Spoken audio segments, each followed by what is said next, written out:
আমি গত বছর ভারতে গিয়েছিলাম বাবা।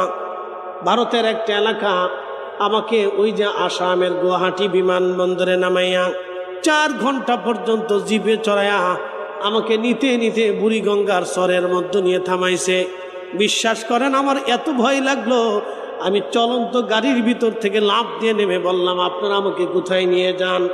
এই চরের ভিতরে কোনো মানুষ নাই, ডানে মানুষ নাই, সামনে মানুষ নাই, পিছে মানুষ নাই, চরের মধ্যে নিয়ে যান। কারণ কি, আপনারা কি আমাকে মেরে ফেলবেন কিনা আমি ভাবছি হয়তো নেগেটিভ কোনো দল আমাকে নিয়ে যাচ্ছে ওয়াজে।